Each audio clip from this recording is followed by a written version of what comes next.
300,000 ադրբեջանցիների վերադարձի թեման դա fake մտածած էին հորինովի թեմա է եւ նման բան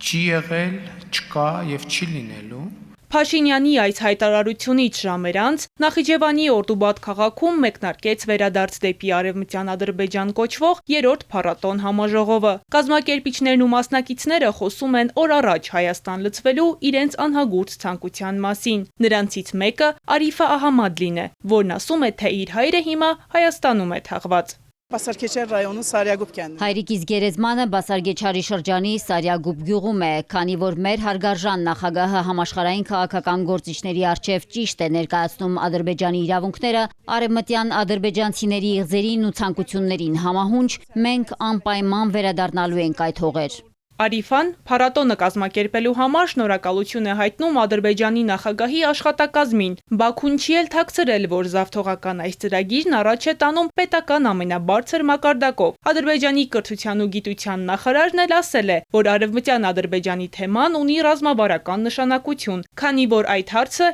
հիմնարար դեր է կատարում ազգային ինքնության ու երիտասարդության դաստիարակության հարցում։ Նախագահ Ալիևի քաղաքականության շնորհիվ Արևմտյան Ադրբեջան վերադառնալու ուղղությամբ համակարգված կազմակերպչական, կրթական եւ հետազոտական աշխատանքներ են իրականացվել։ Արևելյան Զանգեզուր եւ Ղարաբաղ վերադարձը ցույց է տալիս, որ պատմական արդարությունը թեև ուշացած, բայց գտնում է իր տեղը։ Իրեն Արևմտյան Ադրբեջանի համայնքի ղեկավար կոչող Ազիզ Ալեկբերլին էլ, որը Ադրբեջանի խորհրդարանի падգամավոր է, ասել է, որ Հայաստանի ղեկավարությունը փորձում է խուսափել վերադարձի իրավունքի ճանաչումից, սակայն դա անխուսափելի է։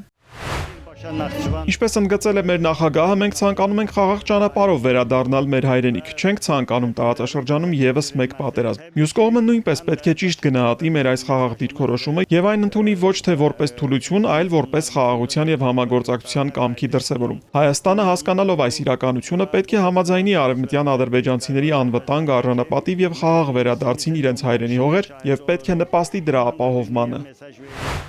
Միլի Մեջլիսի փոխնախագահ Զիաֆատ Ասգարովը նշել է, որ արևմտյան ադրբեջանցիների հայրենիք վերադարձը Բաքվի արտաքին քաղաքականության հայեցակարգի կարևոր առաջնահերթություններից է։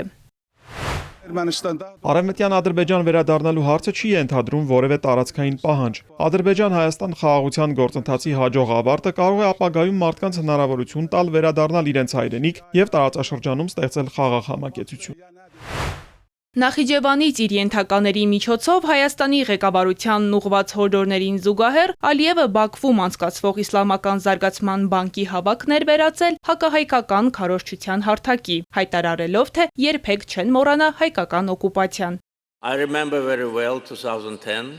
Մենք չենք մոռանա 65 մզկիթների ավերումը եւ մեր մզկիթներում խոզեր ու այլ կենդանիներ պահելը։ Սա վիրավորանք էր ոչ միայն մեզ, այլև աշխարհի բոլոր մուսուլմանների համար։ Սա եւս մեկ անգամ ցույց է տալիս այն վարչակարգի էությունը, որի հետ մենք առերեսվում էինք 30 տարի։ 44-օրյա պատերազմն ավարտվեց Հայաստանի կապիտուլյացիայով։ Հետո մենք առաջարկեցինք խաղաղություն։ Այժմ ունենք այդ խաղաղությունը, կարելի է ասել արդեն 1 տարի է, ինչ ապրում ենք խաղաղ պայմաններում եւ տեսնում ենք դրա օգուտները։ Ուղերձ է հնչել նաեւ Թուրքիայից, որի արտաքին գործերի նախարարը պարզ հասկացրել է Անկարա-Երևան հարաբերությունների կարգավորման բանալին Բաքվում է։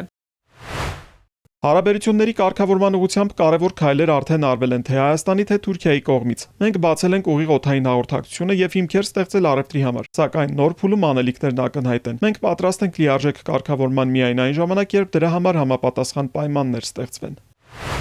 Հական Ֆիդանը խոսքը եզրափակել է նրանով, որ գործընթացի հաջողությունը հիմա կախված է Փաշինյանի կառավարության հետագա քայլերից։ Ալինա Սահակյան, Էպիկենտրոն։